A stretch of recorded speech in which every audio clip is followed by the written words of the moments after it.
সম্প্রতি সম্পূর্ণ হয়ে গেল সিভিলিয়ান ওয়েলফেয়ার ফাউন্ডেশনের ওয়ার্ক ফর প্যারা অলিম্পিক্স পদযাত্রা। প্রতি বছর 28 আগস্ট CWF একটি বিশেষ উদ্যোগ আয়োজন করে ওয়ার্ক ফর প্যারা অলিম্পিক্স, যা ভারতের একমাত্র প্যারা অলিম্পিক ও প্রতিবন্ধী ক্রীড়া সচেতনতা যাত্রা। এটি এমন একটি মঞ্চ যেখানে শ্রেষ্ঠ প্যারা অ্যাথলিট, বিশেষ অ্যাথলিট এবং তরুণ ক্রীড়া নায়কেরা একসাথে তাদের প্রাপ্য সম্মান ও স্বীকৃতির সঙ্গে পথ চলেন এবং প্যারা অলিম্পিক আন্দোলনের বার্তা পৌঁছে দেন।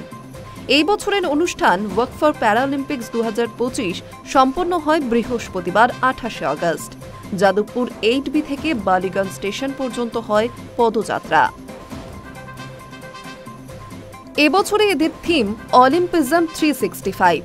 পশ্চিমবঙ্গে প্রতিবন্ধী নারীদের জন্য ক্রীড়ার অগ্রযাত্রা এই থিম শুধুমাত্র একটি স্লোগান নয়, বরং একটি আন্তর্জাতিক অলিম্পিক কমিটির স্বীকৃত একটি উদ্যোগের অংশ। এর মাধ্যমে পশ্চিমবঙ্গের 10টি জেলায় 1000 জন বুদ্ধি প্রতিবন্ধী নারীকে 18 মাস ধরে খেলাধুলার প্রশিক্ষণ দেওয়া হচ্ছে। এই উদ্যোগ তাদের দক্ষতা, আত্মবিশ্বাস ও নতুন সুযোগের মাধ্যমে ক্ষমতায়িত করছে। প্রতিবন্ধী অলিম্পিকের জন্য প্রতি বছর 28 আগস্ট সিভিলিয়ান ওয়েলফেয়ার ফাউন্ডেশন দ্বারা সংগঠিত হয়, যাতে প্রতিবন্ধী খেলাধুলার সম্পর্কে সচেতনতা বাড়ানো যায়।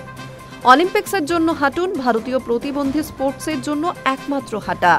CWF এর একটি প্রধান অনুষ্ঠান, যা 2011 সাল থেকে প্রতি বছর অনুষ্ঠিত হচ্ছে এবং 2016 রিও গেমসে প্রথমবারের মতো ভারতীয় টেলিভিশনে প্যারা অলিম্পিক গেম নিয়ে এসেছে।